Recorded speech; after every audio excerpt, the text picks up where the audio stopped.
Hi,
good evening all.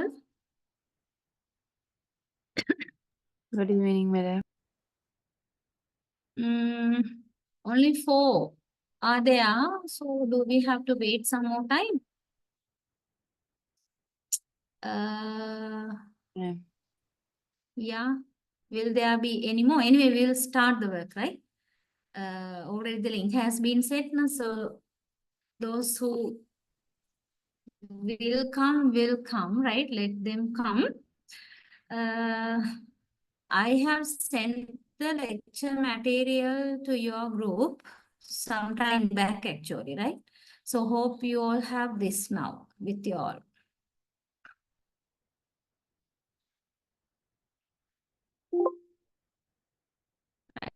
This one.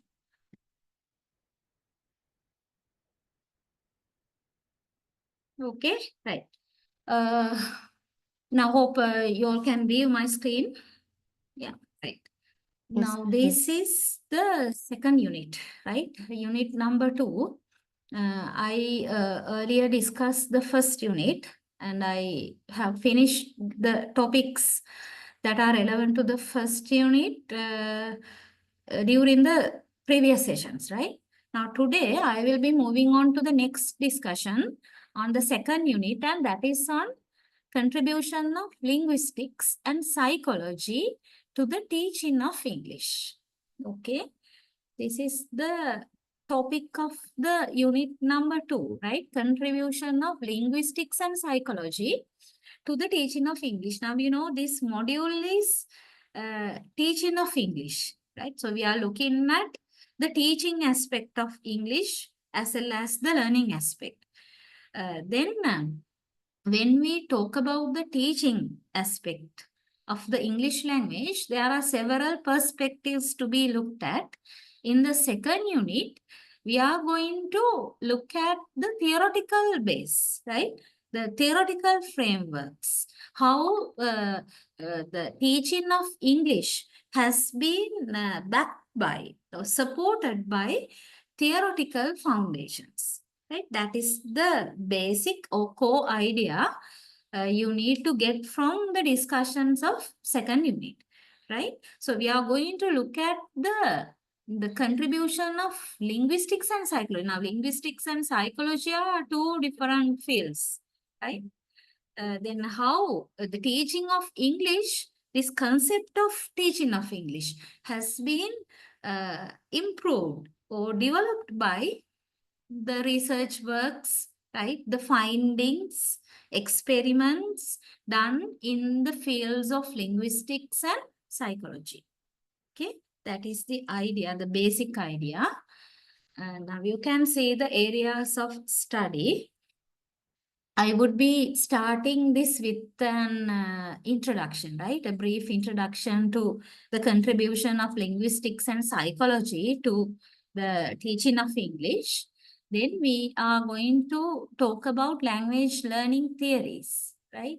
Some theories that are related to language learning. Then interrelationship of language skills, right? Then teaching English as a skill rather than a knowledge subject. Okay, so we are going to discuss the teaching of English as something like a skill rather than a content knowledge. Okay, right? We will have the discussions. And finally, I would be moving on to talk about learning the mother tongue and learning a second language. Okay, right. So I will not be able to discuss all these areas within the today's session itself, right? I will be starting my discussion and the rest will be completed. The rest of the topics will be completed in the coming session, right? Okay, anyway, I plan to discuss all these topics within 2 sessions. We will see anyway, right? Meanwhile, if you find any idea to be not very clear or doubtful, you can interrupt me and ask whatever the questions you want to raise. Okay, like there's no doubt, there are no problem. But I would be like having the discussions, right? So meanwhile, you are free to interfere and talk or add anything, right? Rather than keeping very silent like this. Okay, because some of the things I should say are already familiar to you, right? Now, because by now you all have learned a lot about the theoretical foundations, right? Okay, am I correct? Are you aware of some theories related to language learning, language acquisition, and language teaching? Yes, Yeah? ma'am. Yeah. What kind of theories are you familiar with? What are the theories? If you just name them, name some.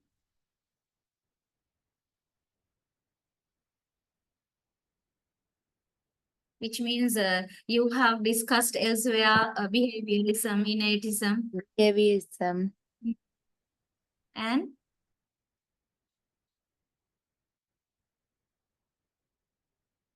that's all. Sumaya, only one theory. Is that so? No, ma'am.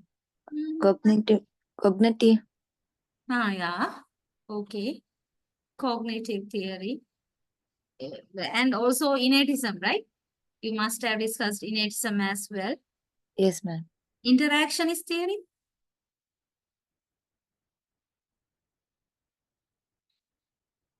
Can't remember. Hari. Okay, what about second language acquisition, SLA theories, especially Krashen's hypothesis? Others also can talk, please, right? Because I just want to know whether you all have uh, touched or whether you have a kind of knowledge about these theories, theoretical foundation, because we are meeting some of these theories in our discussion also in this unit. What about Krashen's theory? When you talk about SLA? At least yes or no?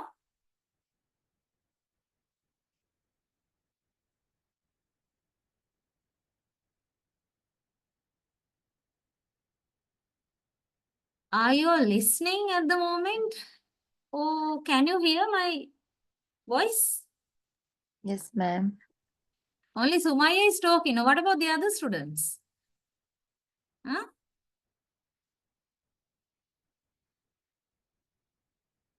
Yeah, there are 8 here. Sumaya, then you tell me. Right, the others are not willing to talk, no? Right. I was asking about this Stephen Krashen's this 5 hypothesis. What about that? Yes, ma'am. Ah, okay, right. Okay, then now please the others don't let Sumaya always talk, right? Now we also can talk here. Just have the interaction. I'm always telling to you. Right, okay, then we will start our discussion with the introduction, right?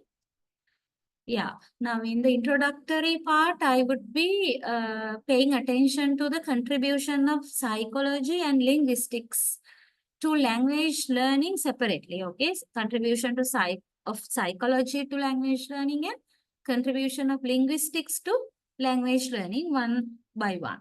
Right. Okay, we'll look at the contribution of psychology to language learning first. Right.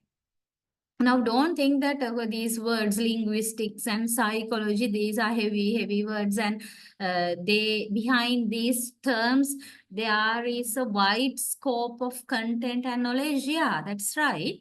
But still, we are not going to discuss the whole area of psychology or the whole area of linguistics, okay? We are going to pick the points that are relevant in psychology to language learning. And also we are going to pick the points from linguistics area that are relevant to language learning, because our basic discussion is language teaching, right? Teaching of English. And when we talk about teaching of English, at the same time we are referring to learning of English as well.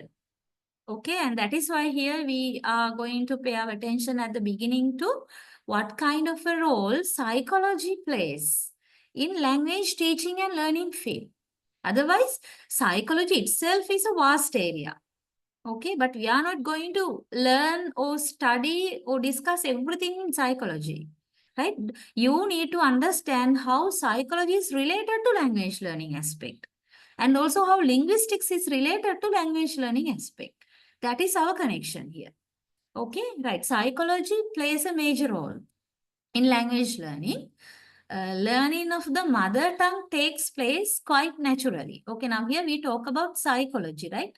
What kind of a role psychology plays in learning or acquisition of language, right? In learning a language as well as in acquiring a language, right? Now, when you talk about learning of the mother tongue, and learning of the second language. Now, these are the two main areas now, right? In psycholinguistics, you know about psycholinguistics, must be familiar with the term psycholinguistics, right? Psycholinguistics means studying the interrelationship between language and psychology. And that is a major branch in linguistics. Okay, so the major components of psycholinguistics are talking about language learning and language acquisition. Language acquisition in relation to the first language or the mother tongue, and language learning in relation to the second language. These are the two main areas in psycholinguistics, right? Okay, so having that basic knowledge, that background knowledge, we will turn into this discussion now, right? Okay, then here we say learning of the mother tongue takes place quite naturally. Okay, now this is about acquisition of the first language, right? Actually, we don't even use the word learning. Learning of the mother tongue, the better word is actually not learning, but acquisition or acquiring, right? Okay, so it happens quite naturally, we say, right? The learner's environment helps him to learn his mother tongue. Right now, you can remember the facts which we normally discuss in first language acquisition, right? Now, this is about first language acquisition. Normally, first language acquisition is discussed in relation to infant or child. Okay, how the infant or child learns his or her mother tongue. It happens as a natural process, right? No one interferes it artificially, right? It automatically happens. And also the child or the infant acquires the language from the environment, from the people surrounding him or her. Okay. So learner's environment helps him to learn his mother tongue. So these are the key factors there in first language acquisition. And everybody in the society is a teacher for him. Right. So he acquires the language skills in his mother tongue quite easily. Okay, this part is about first language acquisition, how it happens, and what are the key factors important there, right?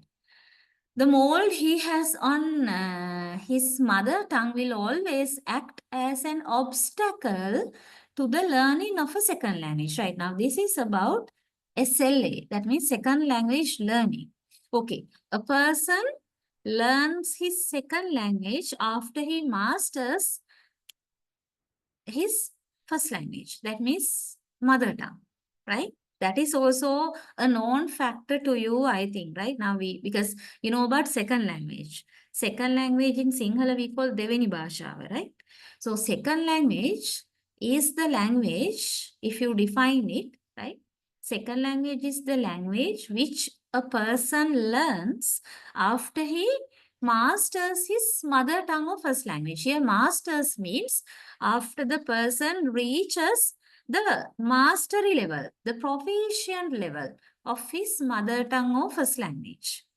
After that, the language he learns is called the second language, right? Then what is happening? When a person starts learning his second language, already he has the mother tongue structures in his mind, right?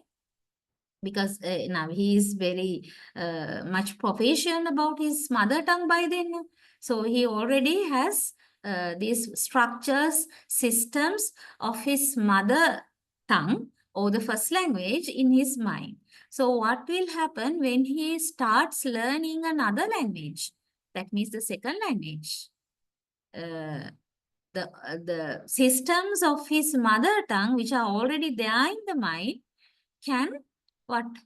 Obstruct the learning of another language or can obstruct the learning of the systems of another language. And that is why here we find the mother tongue acts as an obstacle to the learning of a second language, right? Okay, so because of that, learning a second language requires a conscious effort. Conscious, unlike first language acquisition. First language acquisition doesn't happen with an effort, right? It happens quite easily, automatically, naturally. Okay? Often without purpose. But when you talk about the second language learning, it requires the effort of the learner, not only the effort actually, the willingness, interest, motive, all these things are required for a person to learn his second language. And that is why we say it is a conscious effort. Right. So basically, these are the two different types of language learning. Okay, when we talk about psycholinguistics area now here, because language acquisition and learning both are happening in the mind. That is why these two areas are related to psychology and language, psycholinguistics. Okay, right. So we continue. The ability to learn a second language differs from person to person. Now, this part is also continuing about SLA, second language acquisition. Then ability to learn a second language changes from person to person, right? Because we don't find the same two people having the equal ability of learning second language. The pace is different. Pace means the speed is different. Okay, the degree of learning is different, right? People who are in the same environment are unlikely to attain the same level of proficiency in a second language. Even if the environment is the same, right? We can't expect that all the learners, all the adult learners are learning the second language quite the same. We can't say. Because there are some other factors influencing. Although the environment is same, right? Other factors influence in the language learning. Here we particularly talk about second language learning. What? You can find them here, right? In this list. Age, motives and drive, native skill, intelligence, auditory memory span, readiness to learn, and also emotion. I think you can understand these factors, right? According to the age, second language learning differs, right? Because now, okay, what do you think about that? If you like to talk, if anyone of you like to talk, right? Talking about age, right? Well, let's say a person who is like 15 years old and another person who is like 30 years old, right? 15 and 30. Two people, two persons, right? One is 15, the other one will say 30, 30, right? So both are starting to learn their second language, right? Can be English or any language. Then what do you think about the pace of learning, like the speed of learning?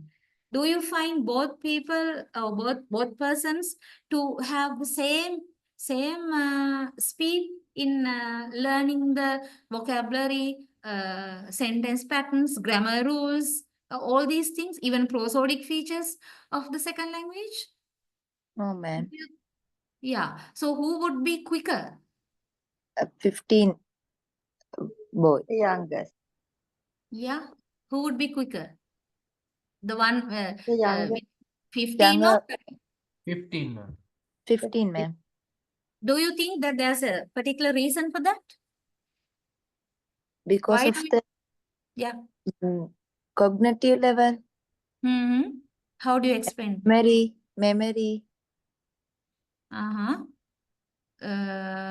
Memory in the sense now when a person is aging, it's difficult for him to retain the things in the mind. That Yeah, ma'am. ability is getting faded Yeah, with ma'am. aging. Yeah. Okay. Any other reason?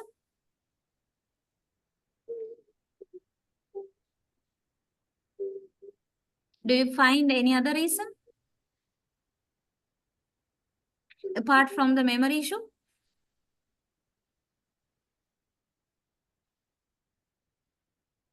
No idea. If anyone of you thinks of anything, you can talk, right? I mean, you don't have to be perfect. You can just guess and talk. Excuse me, ma'am. I'm not totally agree with that point, ma'am, because about 30 also, many of us, they are doing PhD or some Why other not? kind of settlement. Why not? Yeah. So age doesn't matter. In my point of view, uh, sometimes the one who's eagerly studying, maybe they can acquire the second language quicker. Sorry, Jennifer, I didn't get the last idea. The one who is legally, Uh, I didn't get No, no. that. The one who's eagerly studying, eagerly learning something, Eager. Okay. yeah, they will Then learn. age doesn't matter. Is that what you are telling? Yeah, yeah, If the interest is there, that's enough. yeah. Okay, quite interesting, right? You can argue for that. There's a truth there also. Because now, here you can see this list now, right? Here age is only one factor. I think all of you can view my screen. Age is only one factor. And apart from age, you have many more motives and drive. But still age matters, right? Age matters to some extent. Don't think that age is the only factor that decides the second language acquisition or learning of a person. Age is only one out of many, right? And if the other factors are stronger than age factor, right? The whole scenario might change. Okay, right? So therefore, Jennifer is also correct and the others are also correct when we talk about these age factor. Right. Okay. Yeah, it's true that you said the one who starts learning the second language at the age of 15 might be quicker in getting the patterns of the second language than the one who starts it quite late. Right. And one reason, as you said, is the memory capacity. When we are aging, right, we tend to lose certain things in our memory, right? It might take a long time for us to keep the things in the mind, right? The retention would be not that much strong when a person is aging. That can be one direct reason. And another reason would be, right? Let's compare 15 and 32 persons, right? Compared to the younger one, right? The person at the 30s has spent a lot of time in his life, right? With his mother tongue. Okay. He has used his mother tongue, let's say 30 years. After using the mother tongue for 30 years, he is starting to use and learn another language. So by the time he starts to learn another language, right, what about his mother tongue? It has deep rooted in his mind. So the mother tongue interference would be more stronger. I mean, it would be stronger in him than the person in his 50s. 50s means 15, right? 15 years of age. The mother tongue influence can cause negative impact onto the old person than the younger one. Because the old one, here old means the 30s, right? The one with the 30s, in the 30s, he has used his mother tongue comparatively for a longer period. Right. So that also can be another reason for this. And there are so many other factors, actually, psychological factors, but you just be familiar with this, right? The factors that influence basically to the language learning of a person. So age is one factor, as I told, not the only factor. And motives and drive, as Jennifer said, right? Interest, motives and drive, right? If you are driven by the eagerness, right, enthusiasm to learn the second language, then you will learn it quicker than a person who is not having that much of an enthusiasm. That is a known factor, no, right? That is very obvious. If you have an interest only, you will learn. You will learn fast. If you do not have interest, still you will learn. But it will not be as fast as in the person who has the interest. So motives and drive is a key factor there, right? And native skill in the sense mother tongue skill, right? Native language skills you have in using your mother tongue. So if you are very much skillful in handling your mother tongue, then you will be skillful in learning and handling your second language as well. So if a person has problems in linguistic issues, right? Problems in handling a language, definitely the native language or the mother tongue, he is going to face some troubles in handling his second language as well. Okay, we refer to that common idea here. And intelligence. To some extent, intelligence matters, but not 100%, right? There are people who are less intelligent, but can use language properly. Therefore, don't consider intelligence to be a major factor, right? It is not a major factor, but it has a kind of impact in acquiring and learning another language quickly, right? If the intelligence level is very low, it might affect the acquisition and learning of the second language to some extent. Sometimes it might take a long time for the learner to learn the language, right? Okay, so there is a kind of connection. And auditory memory span, that means the retention, right? The memory span. Here, auditory memory span, in the sense we talk about how you can retain the facts you get from your auditory nerves, right? Listening and retention. That, so if you have a very good retention span, memory span, then you can learn the language very quickly, right? That is the idea. So some people have less memory span, right? Short-term memory people, right? Then they find it a bit harder to learn a language quickly, right? They will learn a language, no issue, but this easily and quickly learning a language will be a kind of challenging thing for them, right? Okay. Then this readiness to learn, another fact actually. Readiness to learn, whether you are emotionally, emotion is there, right? But whether you are psychologically, right, ready, whether your mind as well as brain are ready to get a new language or to get a new the system of new language. That is the idea. Readiness to learn. That is psychological as well as emotional, right? And emotions. Here, emotion, we talk about the feelings, right? If a person is emotionally affected, right?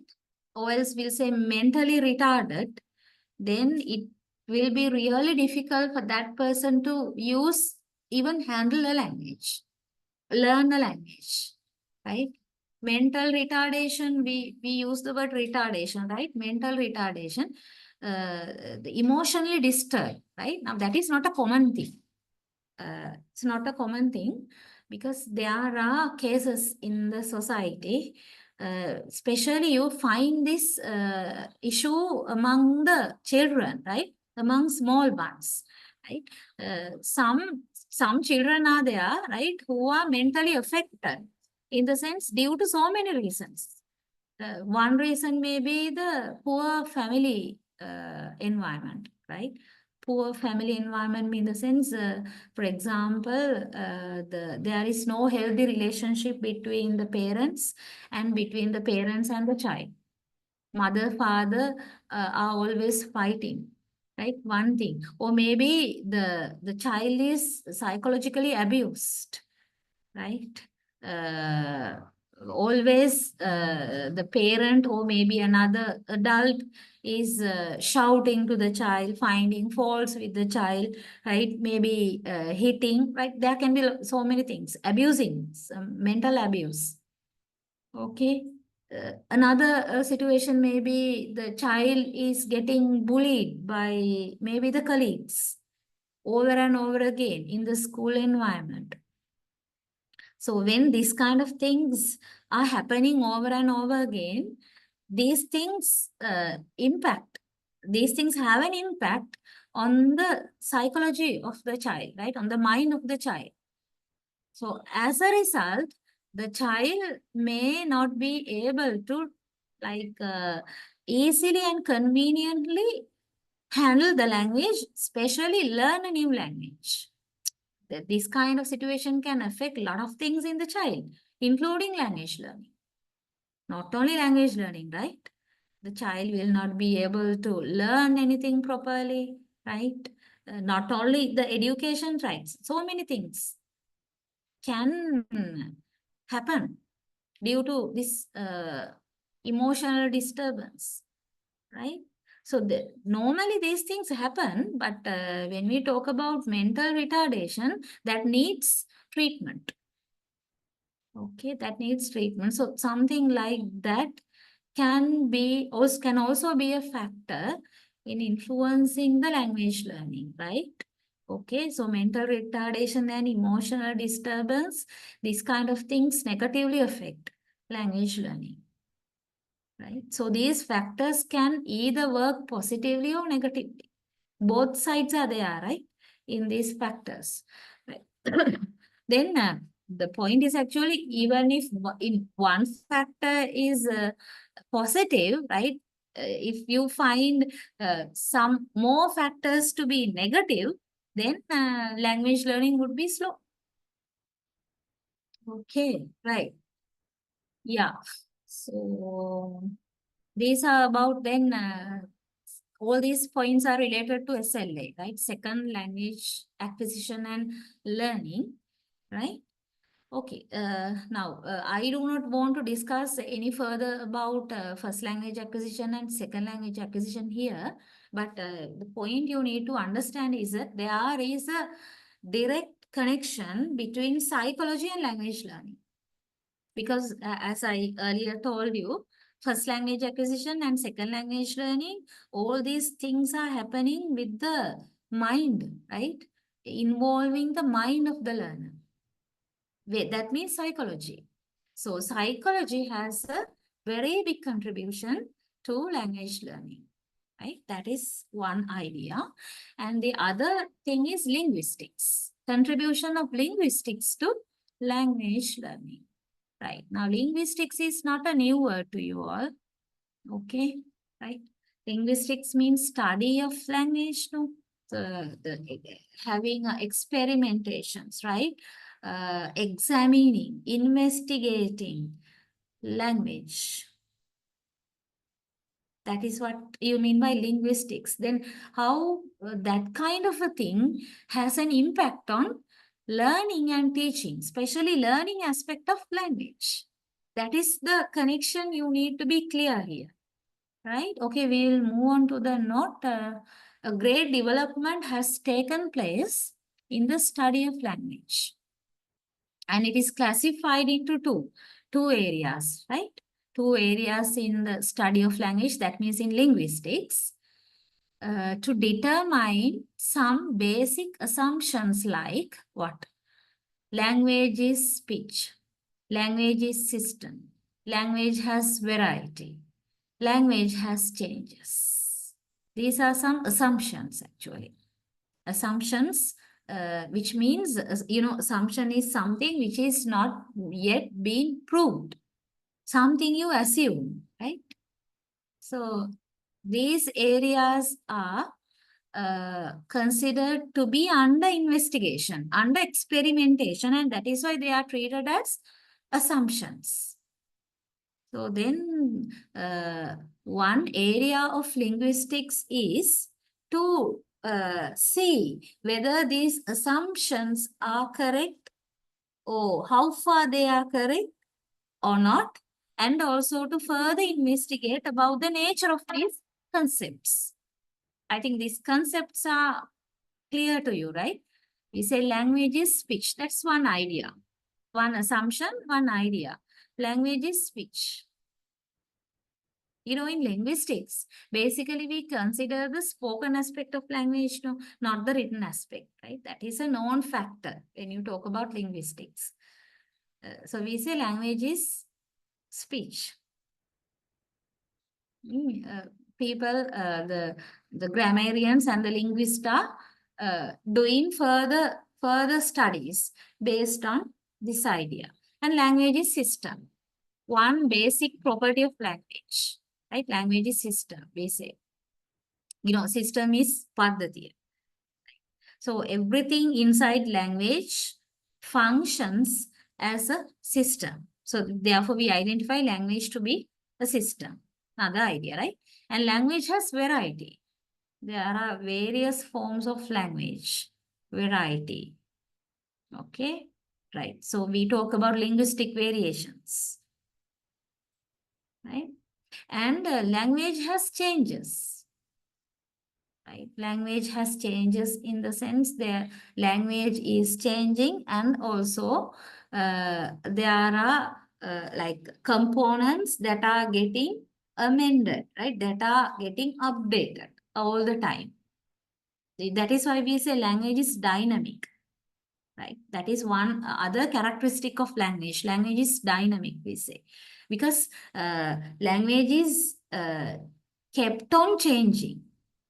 Okay, if the language, whatever language, right, cannot adapt itself to the growing needs and the necessities of the users, then that language will soon become dead.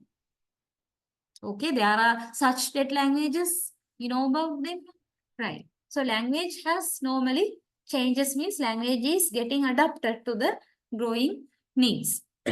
That's the idea there, okay? So these things are under examines, right? Investigations. So that is one aspect.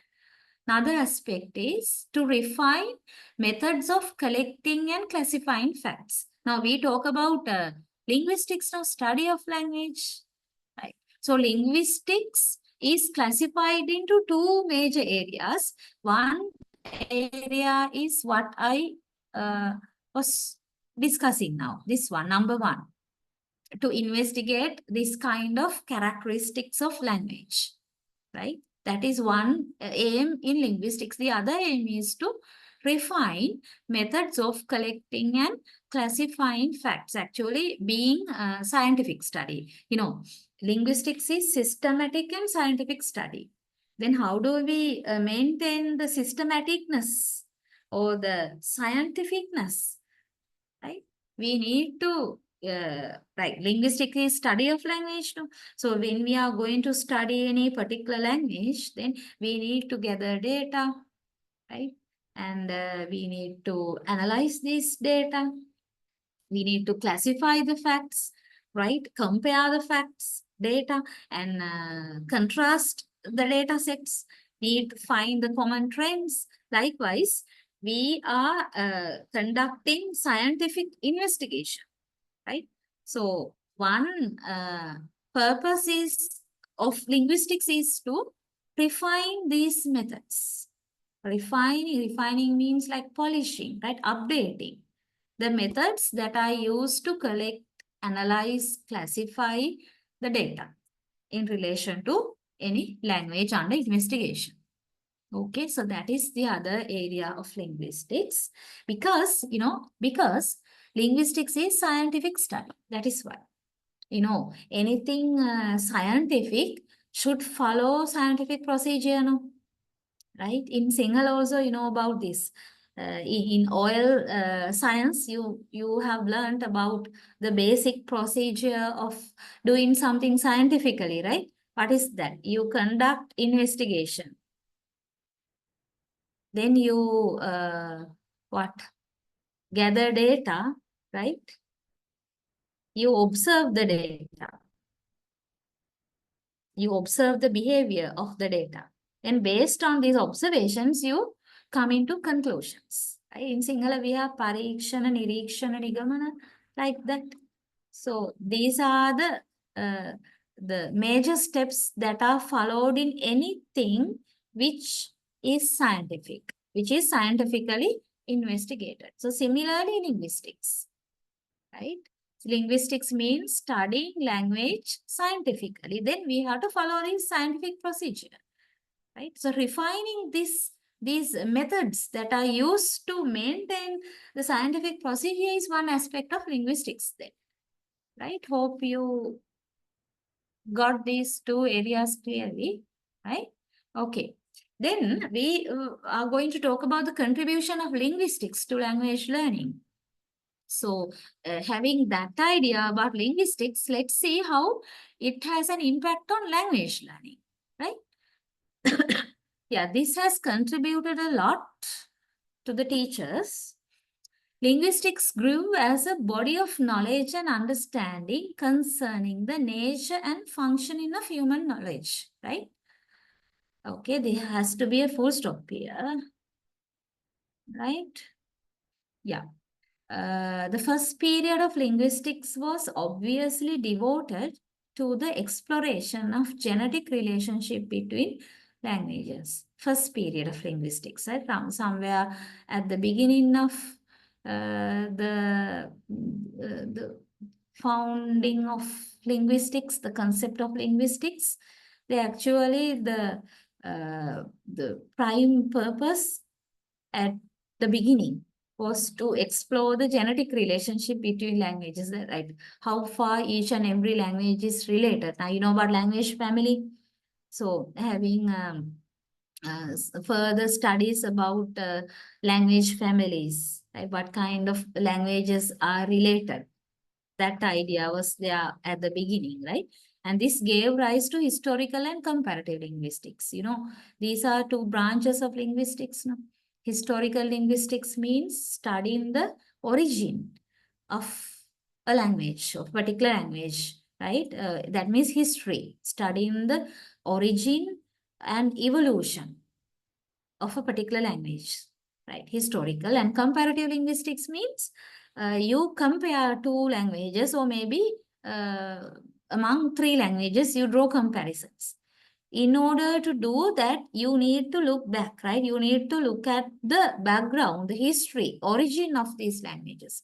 Therefore, always historical and comparative linguistics are interrelated. Okay. The second period, now, these things happen at the start, right? Somewhere at the very beginning of the linguistics. Then the second period began with the findings of phonological exploration. After that, right, this phonological exploration means, what is that? investigating the speech sounds, analyzing speaking sounds, both in respect to the vibrations and in respect to the muscular movements and articulation. Right, analysis of speech sounds. That means how the speakers, in the sense of human beings, are producing, articulating speech sounds. So their attention was paid to the vibration of the vocal cords that happened inside the larynx, right? And the muscular movements, what happens to the jaws, right? When a person is producing sounds, and whatever the speech organ located inside the oral tract, how each and every speech organ is related to the articulation or the production of speech sounds, right? That aspect was paid attention, right? After the start of the linguistic discussion, right? Okay, so that is what happened at the early years, in the early years of the beginning of linguistics, right? Okay, then the findings of the linguistics research are these things. There are some findings listed out here, okay? These have been found in the research works. That means this research studies done by linguists, right? Okay, what are these findings? I think these things are clear to you. Point by point, just look at them. Languages keep on changing, right? That is one finding by the linguist after their experimentations or research. Languages keep on changing. Yeah, that's right, right? And that is why we say language is dynamic. And these changes happen consciously, mainly caused by linguistic change, right? Consciously, in the sense deliberately, not automatically, right? People are making changes, right? Linguistic change, in the sense, linguistic is related to language, right? So changes that are taking place in relation to any linguistic component, maybe sounds or word formation or syntax, right? That means the sentence formation, even the pragmatics or semantic aspects related to meaning changes, right? Related to all these things, languages happen.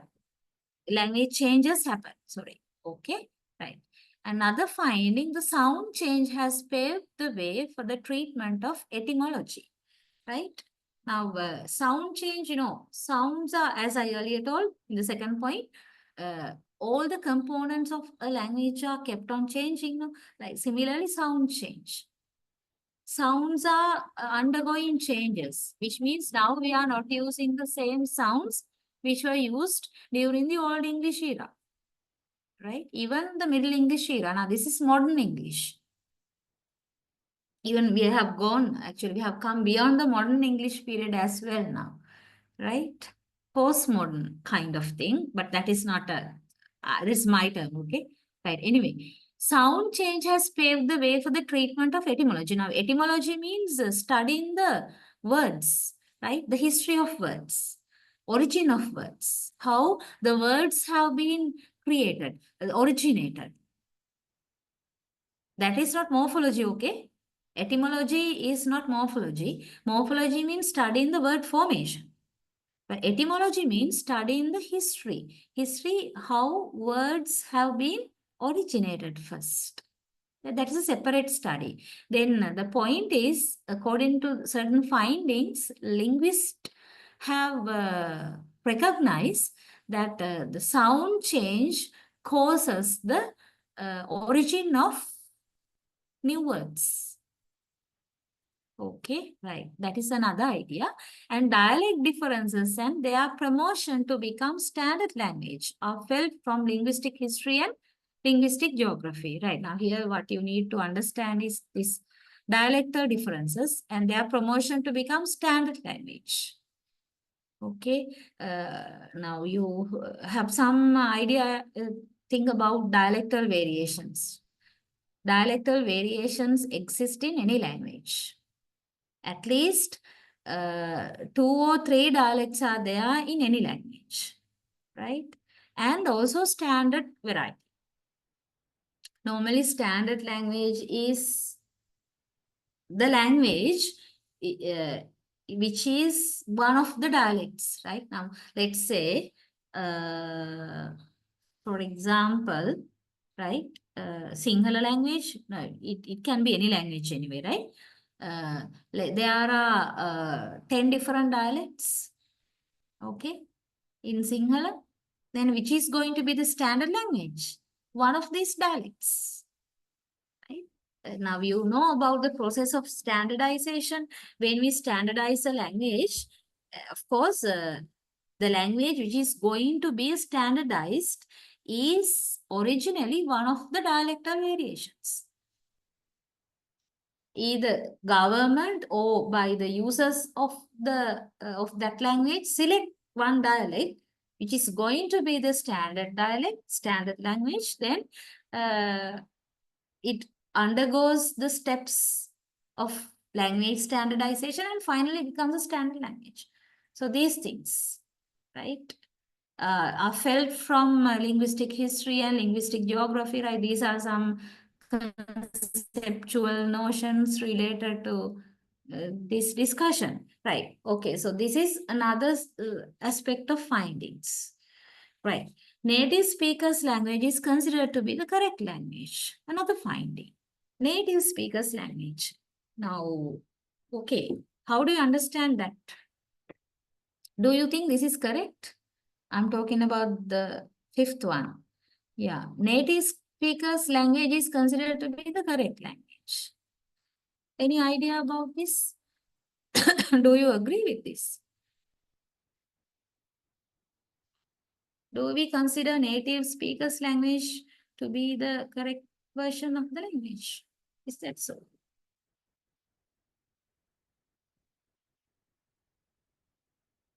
Here, just don't think about this at superficial level, right? This is correct in the sense, now, okay, you just think about mistake or error, right?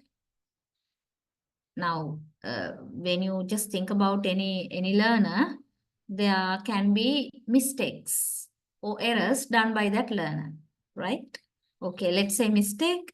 How do you define mistake or error? What kind of a thing is that? Right now, there are so many views about mistake and error, mistake or even error, right? Mistake or error is normally considered to be an expression, right, which is considered to be wrong. That is clear, no? That is why we call it mistake or error. Right? That is wrong. That is, this idea is one major idea. Other than that, there are some ideas defining mistake and error, telling mistake and error can be something or can be an expression which is different from native speakers' expression, which is different from native speakers' use of language. Right? That is how error and mistake are defined. Something which is different from the native speakers' use. It itself shows you, right, that native speakers' style or use of the language is the correct language.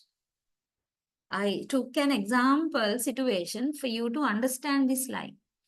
Native speakers' language is considered to be the correct language. This is right. There is a strong foundation for this idea. Okay, right. Now we use English as our second language, right? Then there are native speakers of the English language. So simply to compare between the two sets, who would be using the correct form? It is considered to be the native speakers, right? Native speakers of that language. Now, does that mean that we use wrong forms of the English language? No, of course. But native speakers use of language is always considered to be the correct one, right? It's the ideal version. That's the idea there. Right. No two languages share the exact meaning of a particular word. This is another idea found by these researchers, right, in the field of linguistics. No two languages share the exact meaning of a particular word.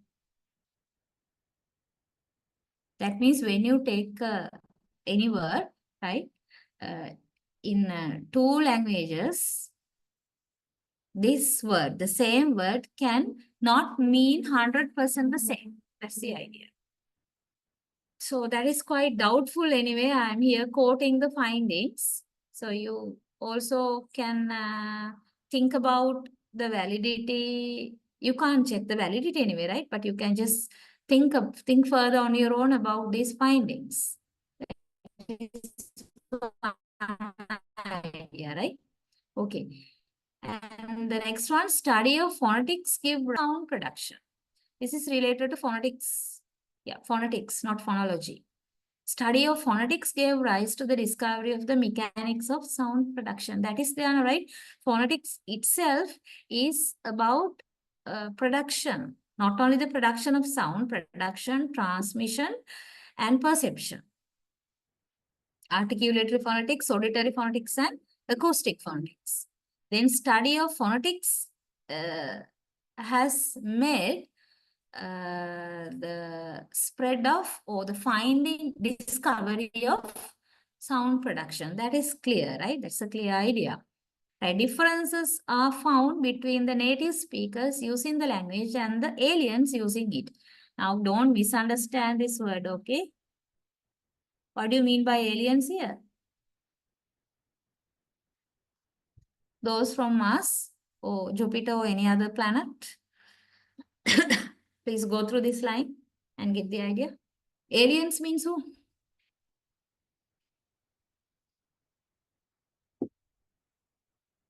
Hello?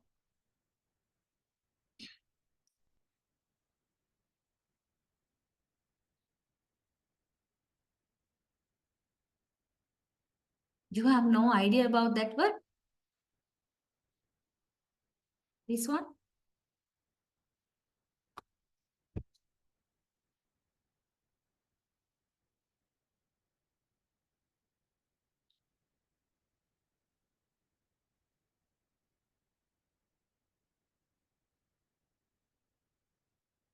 And just think of trying to understand, right? What is meant by these lines or by yourselves also. Any idea about this word? Imagination, madam. This word, Sumaya, this word I'm asking. Who are the aliens? Learners, Which learners?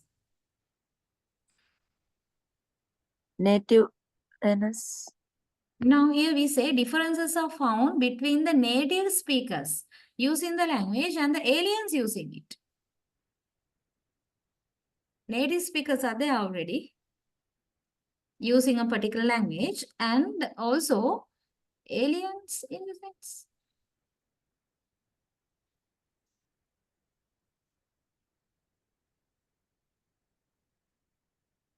Yeah.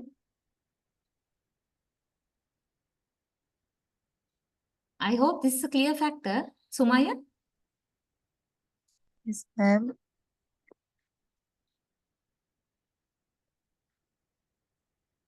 no idea. Is that so? Yeah, ma'am.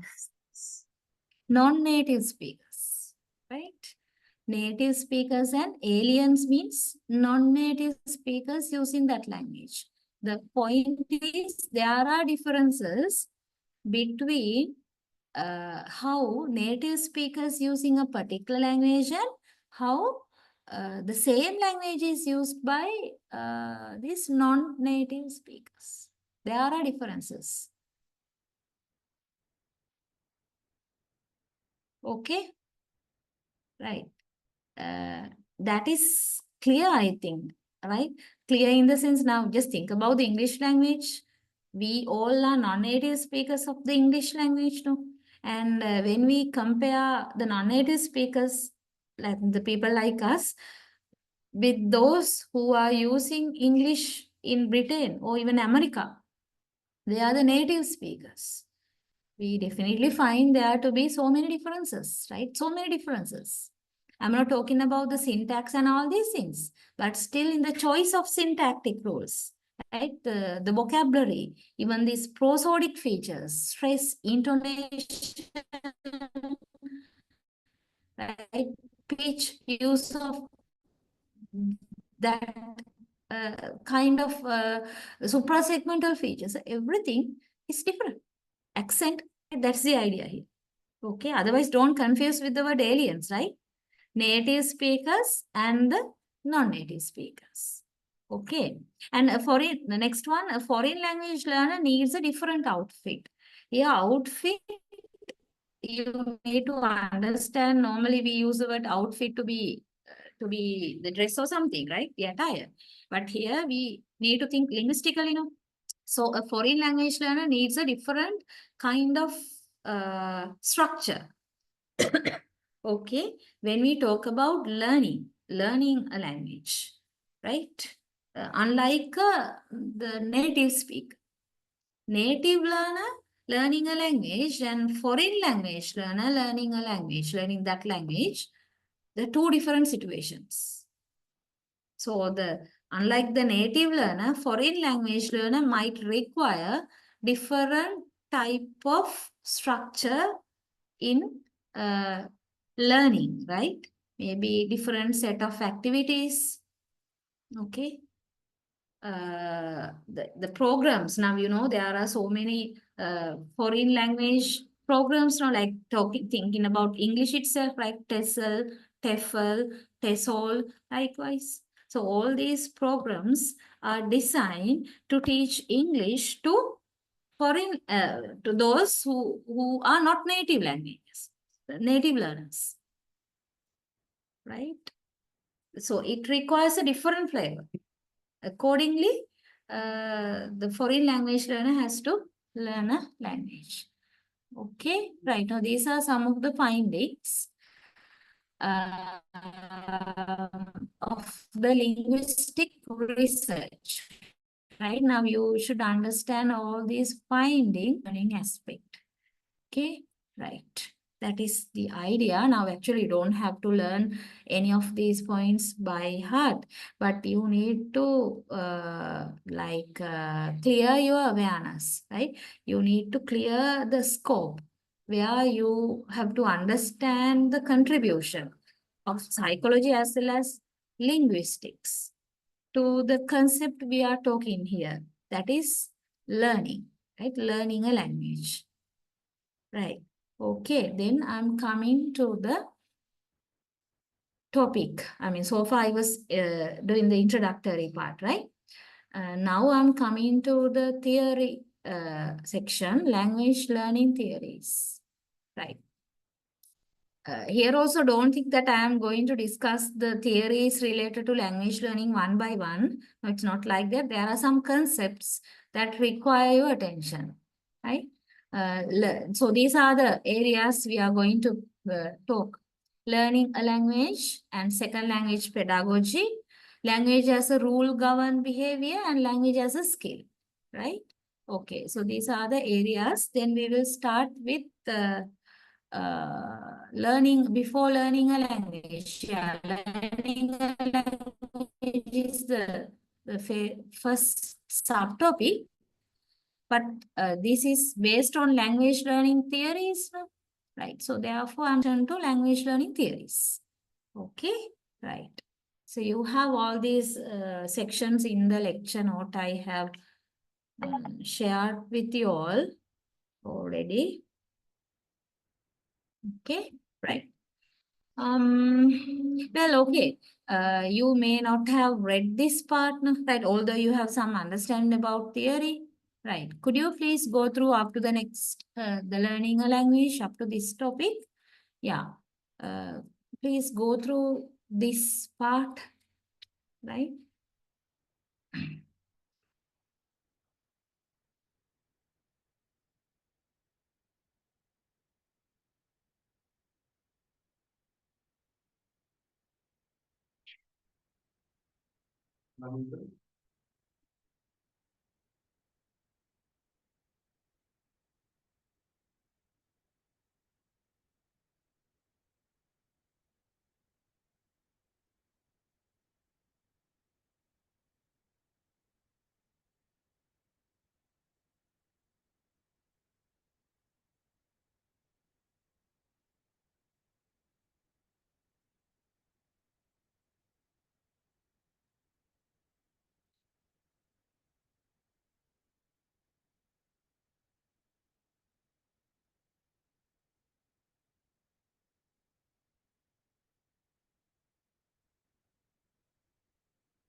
Okay, right.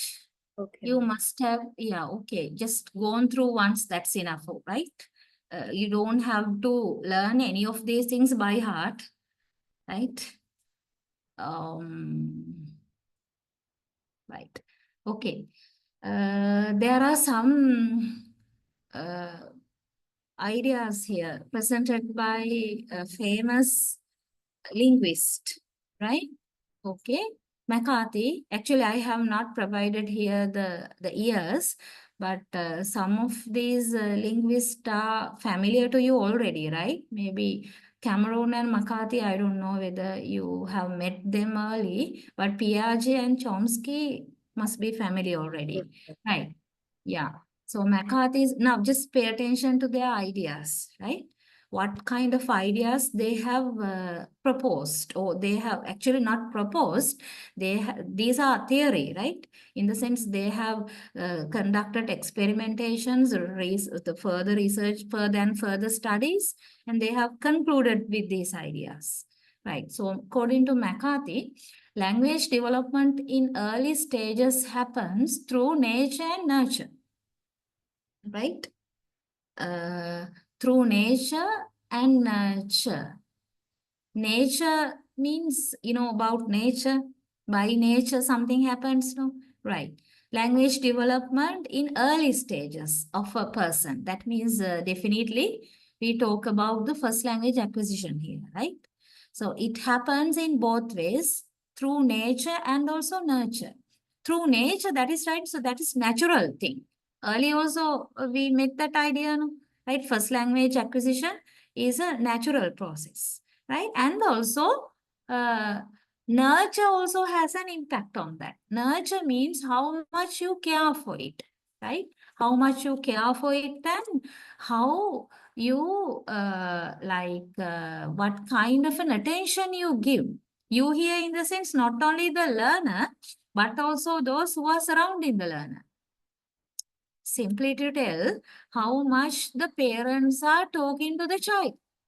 If the parents are talking a lot to the child, if the parents are maintaining more and more interaction with the child, then the child will acquire the first language very easily and quickly. That is nurture, right? Apart from nature. So McCarthy's idea is that, right? And then we have Piaget, Swiss psychologist, Piaget, Jean Piaget. Right? So what does he say? Actually, Piaget is coming to the scene with cognitivism, right? With the theory cognitivism. So what does he say? The relation between language development and the functional use and mental development of the child. Actually, this is not a complete sentence, only the idea is given. What does he argue for?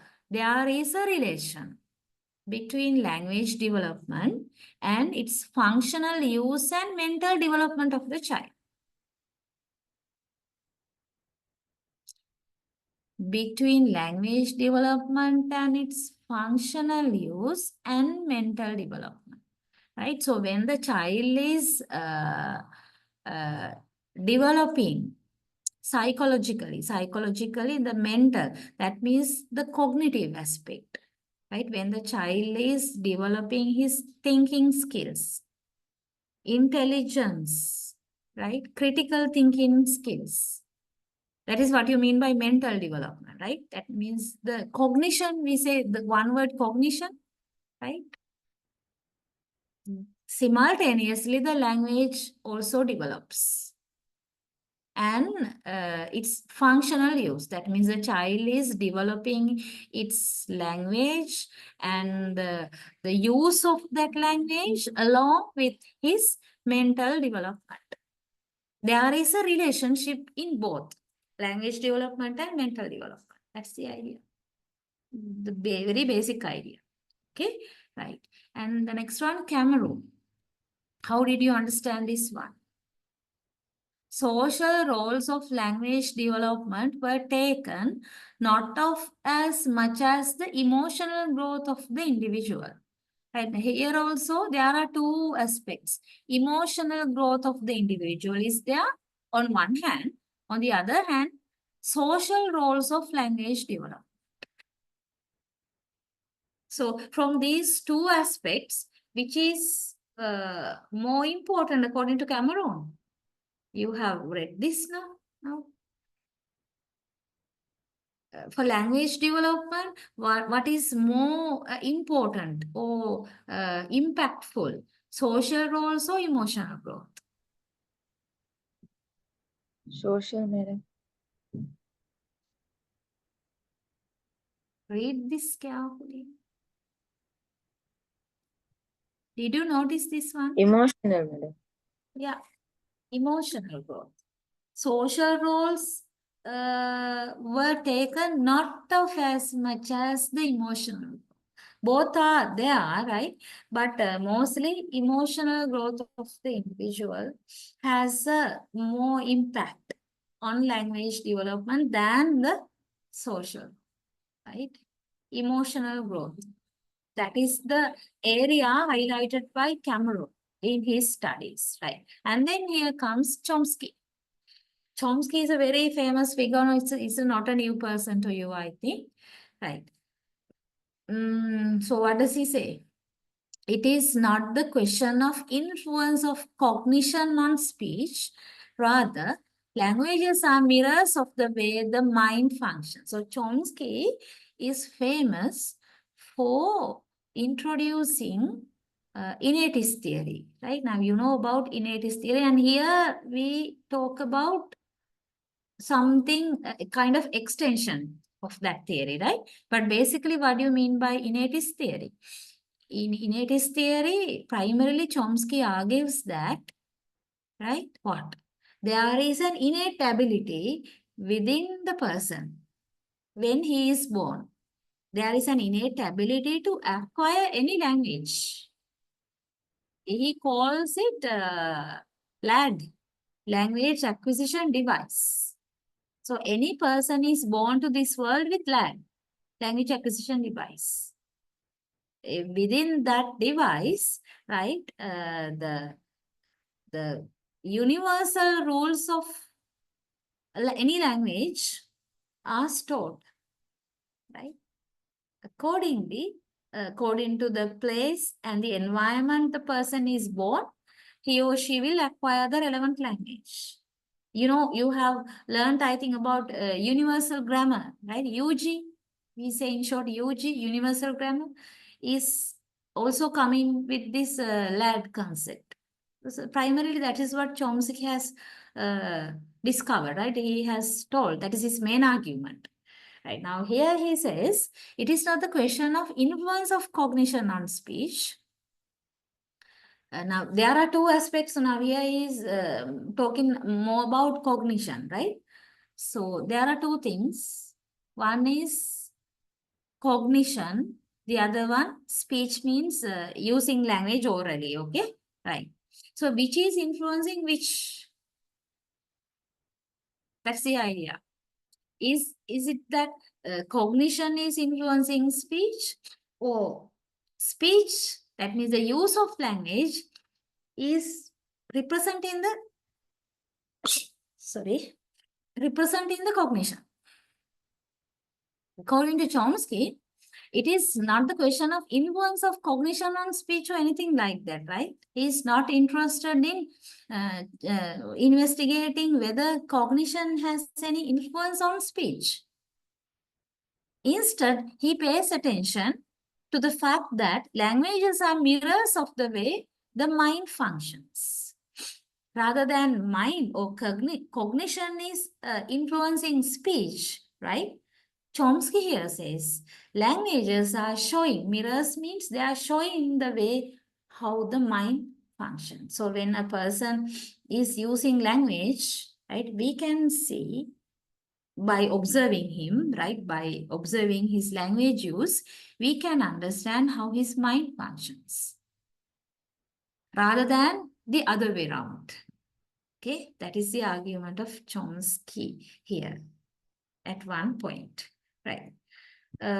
So these are some basic theoretical underpinnings, right? The theoretical developments in the area of language learning and acquisition, right? Apart from these theories of language learning, there are other theories which contributed to language learning. You know these two theories, right? Behaviorism and cognitivism.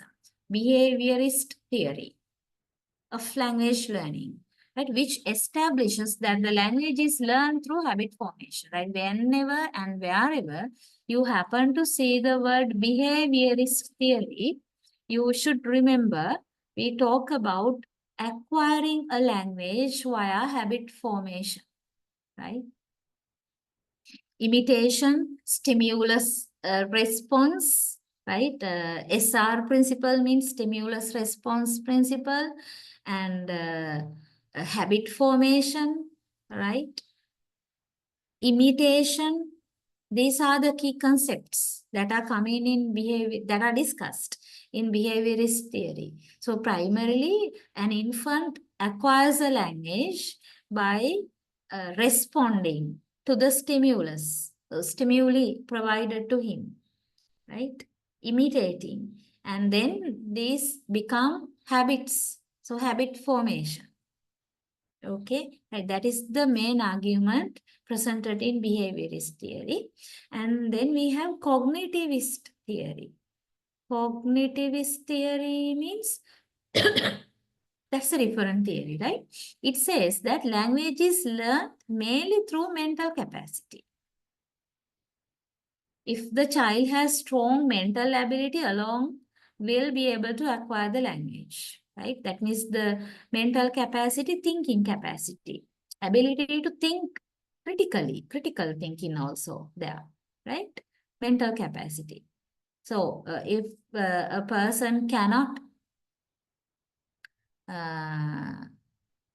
or we'll say does not, right, have the capacity, thinking capacity, then he won't be able to acquire language successfully, right?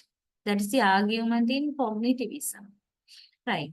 But the problem is there are drawbacks in both theories, both behavioristic theory as well as cognitivist theory. Neither is 100% correct. That's the idea. And you find the arguments against behaviorist theory and cognitivist theory. I think that you have gone through this part as well earlier, right, while reading. So what is the argument presented against the behaviorist theory? A child is in an environment which facilitates the language learning. If it doesn't have proper mental ability, then getting a habit formation itself will be questionable. So language acquisition may not be full. Right, okay. So according to behaviorism, we say the child acquires the language through habit formation, and the child cannot do it all alone. No, there has to be the environment, right? The input rich environment should be there. An environment should facilitate the language acquisition and learning, right? But here the point is, the criticism is, even if the child has rich environment that facilitates the language learning and also acquisition, what if the child does not have a proper mental ability to process the input inside the mind? Then the habit formation is questioned, because if there's no mental ability with the child, there won't be habit formation happening successfully. So therefore, behaviorist theory is not 100% accurate. Okay, language acquisition may not be taking place completely if there will be a mental issue, a mental ability, mental issue in the sense, right? You need to understand it, lack of mental ability, right? Okay, so what about the argument against the cognitivist theory? The other way around of that problem, right? That situation. A child has a strong mental ability, but left in an isolated place where there is no chance for habit formation. Will the child be able to acquire the language? The answer is no.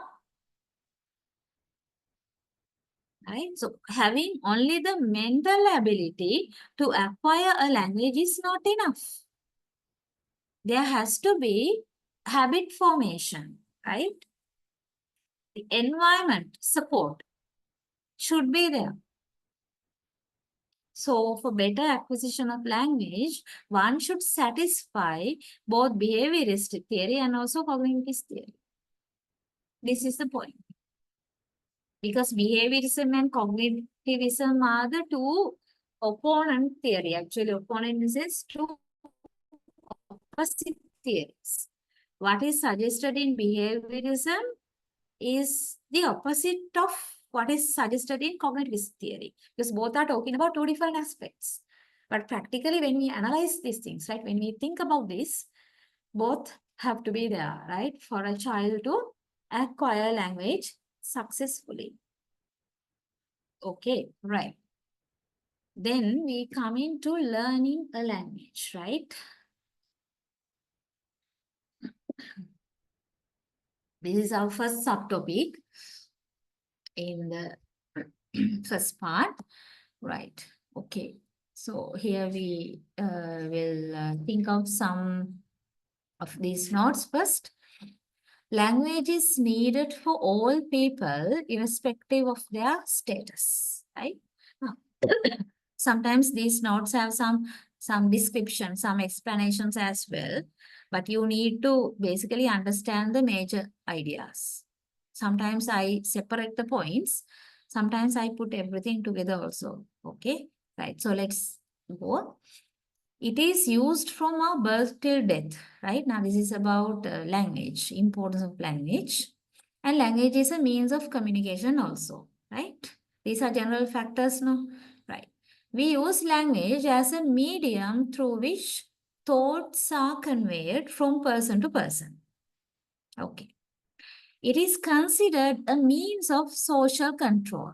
No society can function without language, right? All these are general factors, right? General opinions about the importance and the use of language, right? So what do we say then? Learning a language involves establishing the links between the language forms and their meanings. This is the key idea you need to get, right? What do you mean by this?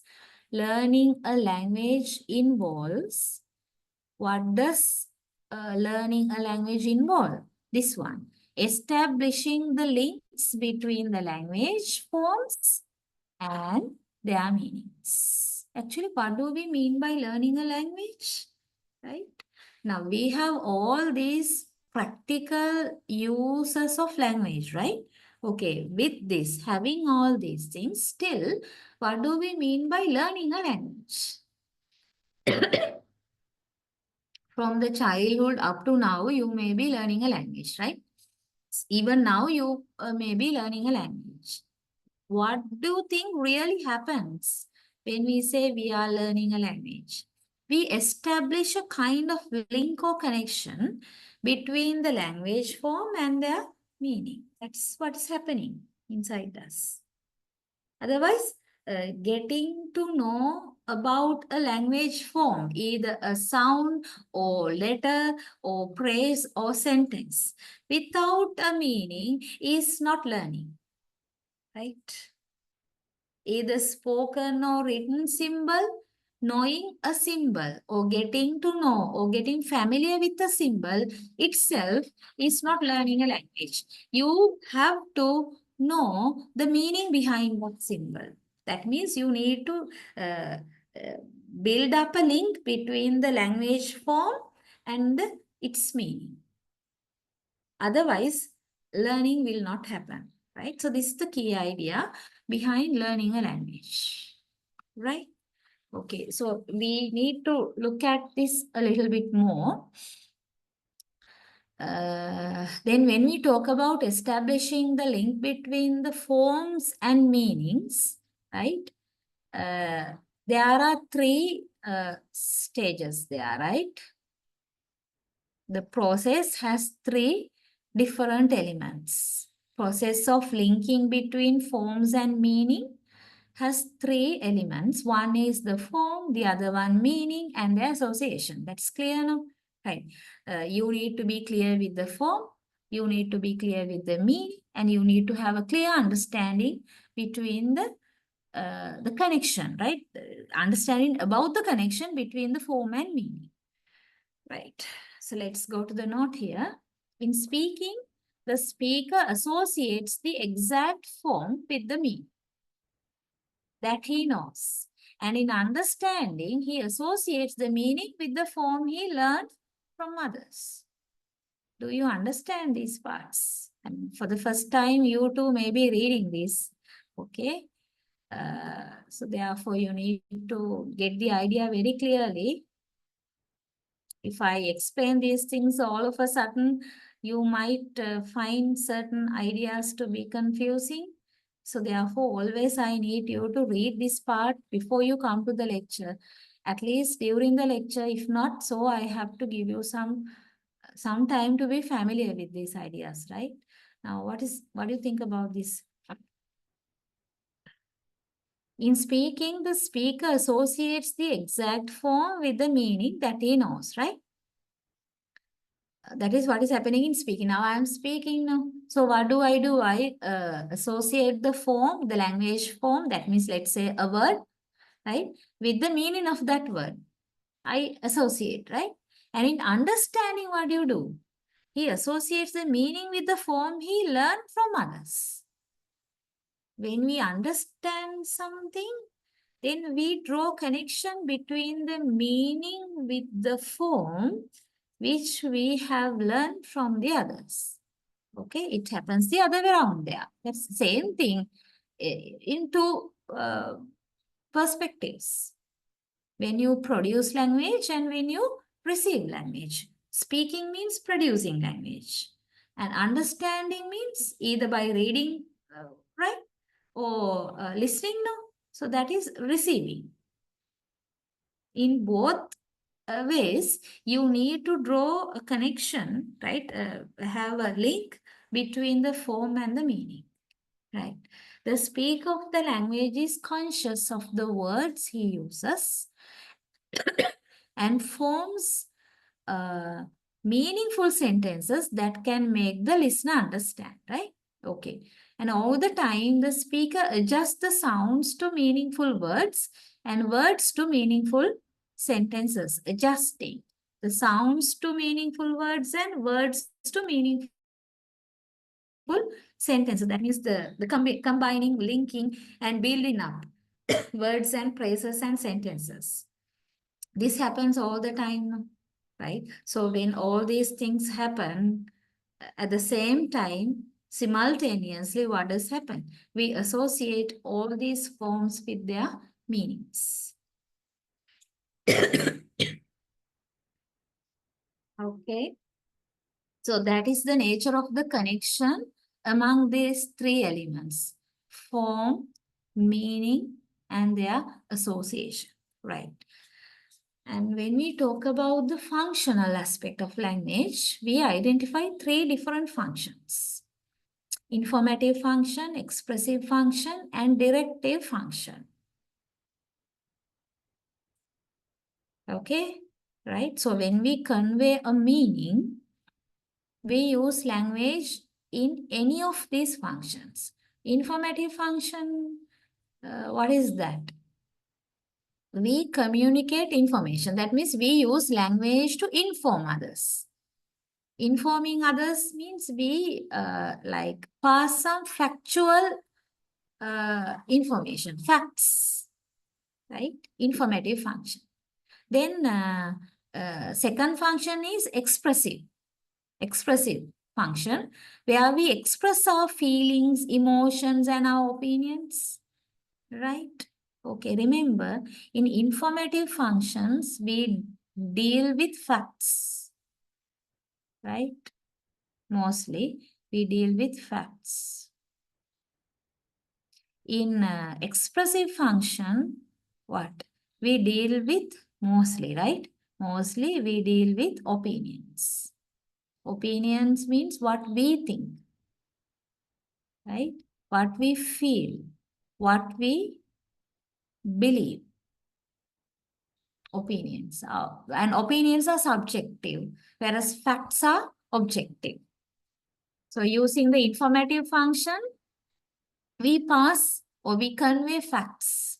Using the expressive function, we convey about our feelings, our attitude, our comments, emotions, all these things.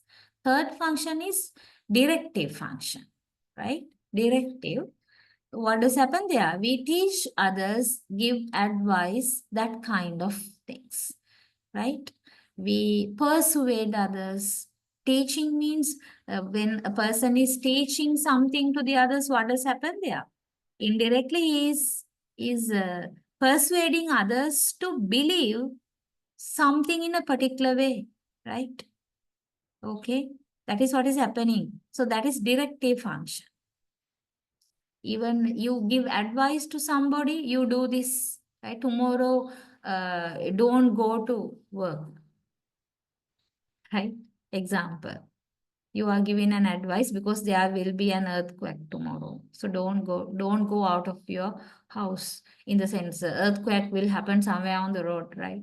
Maybe not in your house, not the area where your house is located.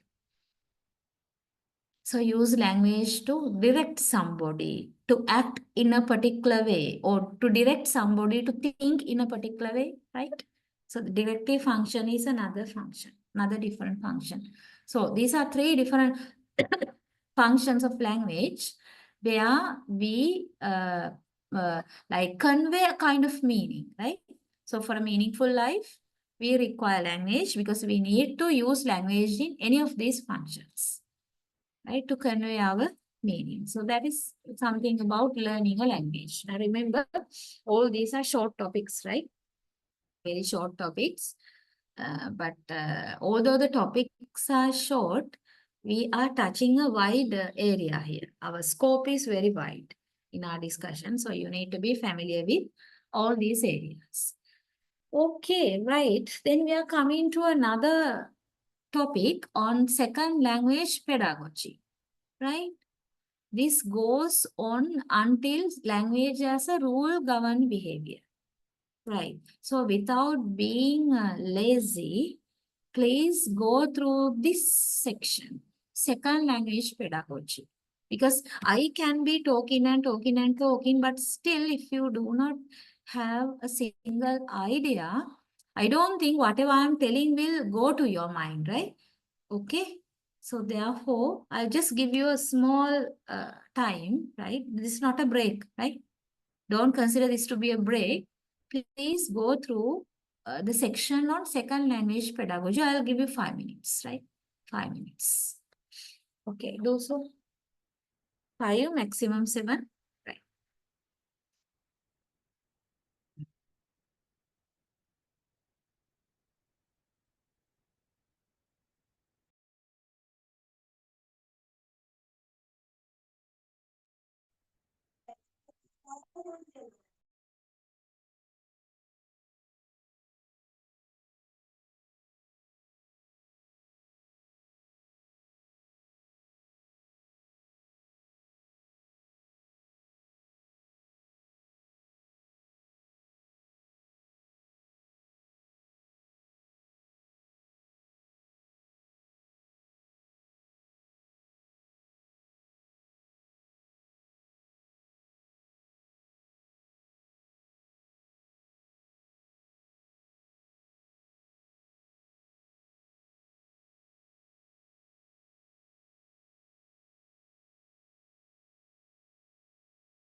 Okay, madam.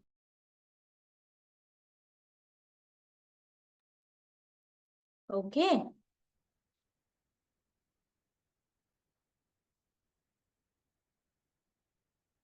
Yeah, I'll give you a few more minutes.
Right, okay. Yeah. Was the time enough for you to get some idea about this topic?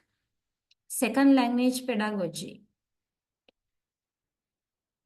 Hope you have gone through this part, right? Okay, so let's see. Uh, I will first stick into the note, right? Language skills are acquired by practice. Then mother tongue is learned quite automatically without much effort as the child gets enough opportunities to listen and practice in his daily environment.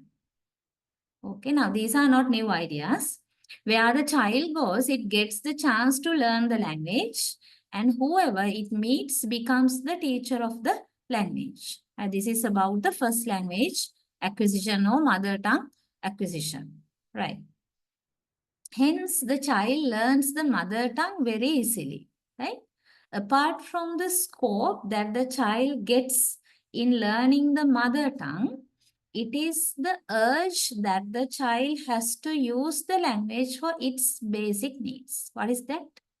Apart from the scope that the child gets in learning the mother tongue, it is the urge.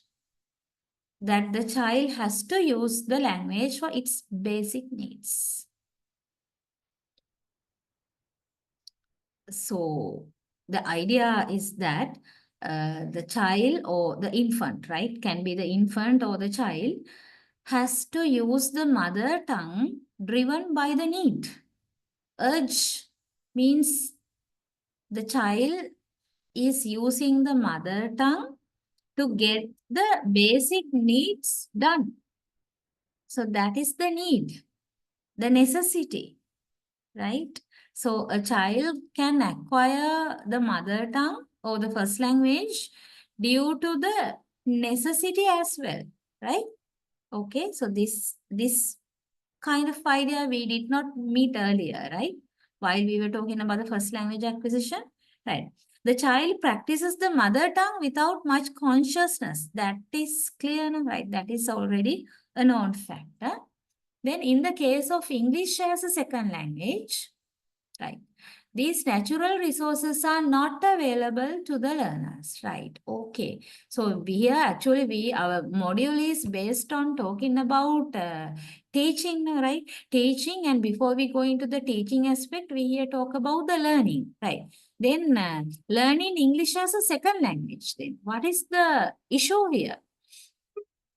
The natural resources available for the learner when he is acquiring the first language are not available with that learner when he is learning the second language as an adult. Because the second language is learned deliberately, right? Not naturally, deliberately. And for many, only English classrooms are the places to learn the language. That means the formal setting, right? There has to be a formal instructor, that means a teacher, who should be teaching the components of the second language in a formal setting. For many, only English classrooms are the places to learn the language, and in learning a mother tongue, many people are involved in making the child learn the language. So the classroom should take its full role in giving opportunities to develop proficiency in developing a second language. Okay, right? So here classroom, you need to understand this as the concept related to formal setting. So there is a role played by the formal setting, which means the classroom, in giving opportunities to develop proficiency in second language, in developing a second language, unlike the first language. And the role of second language teachers is manifold. Now we are here talking about second language pedagogy, right? Pedagogy means the educational aspect of second language. Then educational aspect means the teaching and learning of the second language. Then when we talk about the second language pedagogy, it's totally different from the first language pedagogy. When you talk about the formal setting, you find a difference there. And when you talk about the conscious learning, you find another difference between the first and second language acquisitions. And now, next idea is the role of second language teacher, role of the teacher. That is manifold, right? The second language teacher should carefully select the language learning material and present it for practice so that the learners form their own methodology in learning it.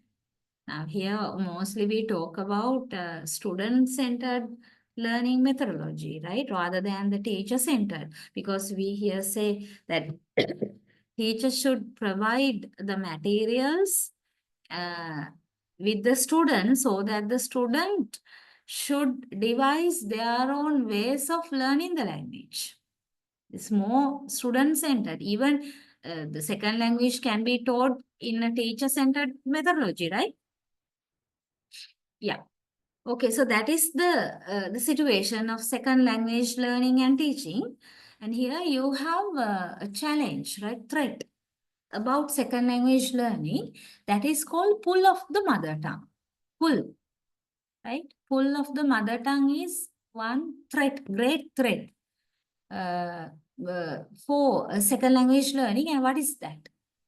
The situation in learning a second language is different from that of learning a mother tongue, right? I'm just reading these points because already we have paid our attention to these ideas, right? Today itself even.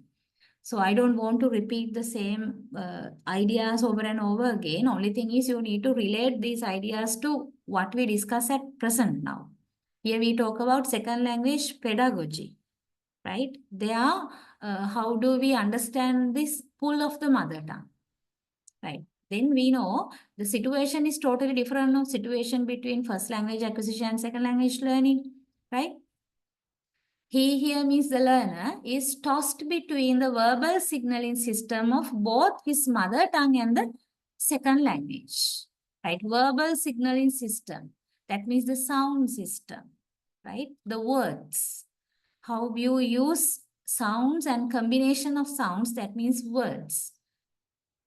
They are like the learner is tossed between the two different systems.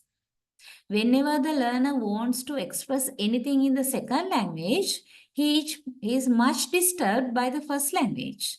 And he has to keep check to this influence.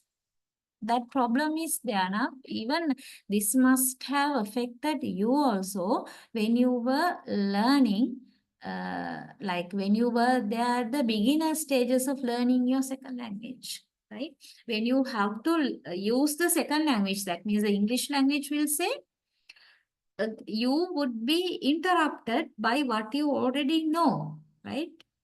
Already know from your first language or mother tongue.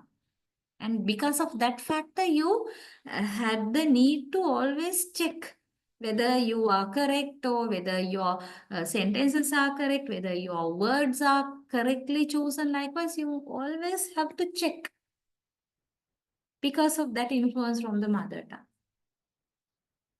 Okay. And pronouncing in a second language is difficult as his ears are accustomed to listening to the first language. Pronunciation, right? Pronouncing in the second language is difficult. Why is that? Because our ears are used to listen to the first language, no? So we pronounce, we say what we hear, right?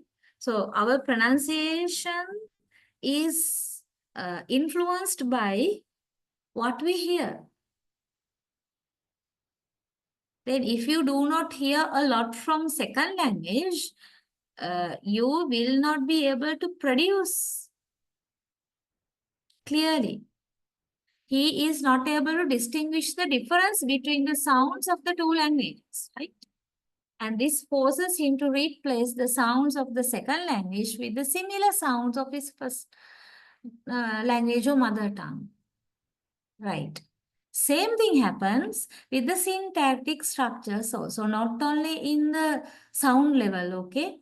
The learner is confused between the systems of mother tongue and second language with respect to the use of sounds. Use means the production of sounds as well as the production of sentences. Syntactic structures means grammar structures. That means the formation of sentences, whatever the grammar rules that are related to the formation of sentences.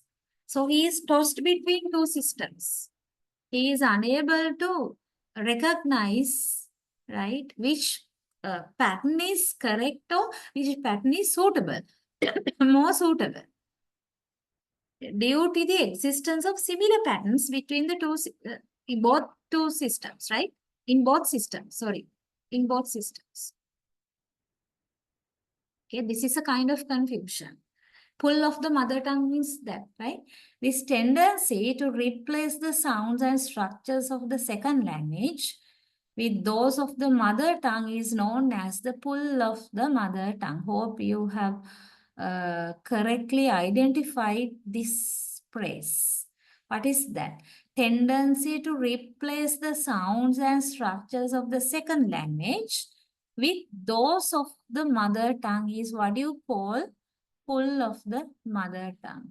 If you have that tendency to replace sometimes the sounds of your second language, or some other times the structures, grammar rules of your English, that means your second language, with those of your mother tongue, then you are affected by this trouble, the pull of the mother tongue.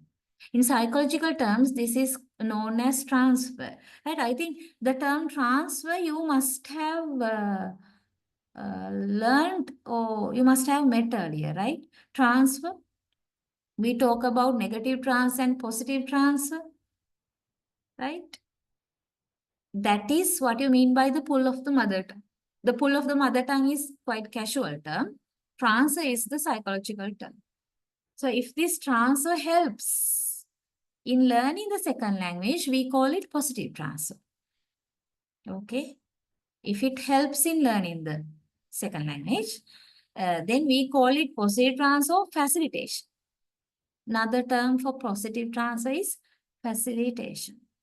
And what about the other way around? If the transfer disturbs learning the second language, if it blocks, hinders learning the second language, then that is called negative transfer, or else we have the term interference. Right now, you should understand that the pull of the mother tongue can happen in two ways, right? It can either facilitate the second language learning, or it can interfere, negatively interfere, or blocks it can block the second language learning process. So there are these two ways there. Okay, right. So that is the idea, right? When we talk about second language pedagogy, basically we talk about the pull of the mother tongue. That means what are the pedagogical factors that affect the second language learning and acquisition?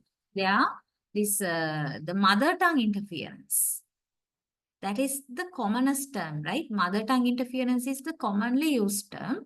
Sometimes the pull of the mother tongue, this term may not be very much familiar to you. That's a quite casual term. So same thing we identify as mother tongue interference also. And mother tongue interference is a separate section where like lot of research studies have taken place, right? So many people, so many linguists, so many educationists, so many grammarians have conducted studies in mother tongue interference. Okay? So the main findings of these studies are related to this negative and positive transfer, how mother tongue interference can affect positively and negatively to the second language acquisition and learning of a learner, right? So that is the whole point we deal here under second language pedagogy. Okay, right. Our next topic is on language as rule governed behavior, and there are several more topics they are coming in, right? But I think as the time is up, I have to wind up my discussion. If I go back to this, right, I started with language learning theories. They are learning a language and second language pedagogy I discussed today, right? And the next day I would be moving on to language as a rule governed behavior and language as a skill. And we will move on to many more topics. Okay, right. If you have any question or a doubt, you can forward them now. Or else, I highly believe that if you, actually I am under the impression that if you have any trouble or a doubt, definitely you would talk during the discussion, right? I am under that impression. So that is why I just continuously keep on talking, thinking that if you have a problem, you might ask. Okay, right. So as the time is up, then we will wind up the discussion, and the next week we will continue. Okay, then good night all of you. Good night, madam. Thank you, madam. Thank you, madam. Good night, madam.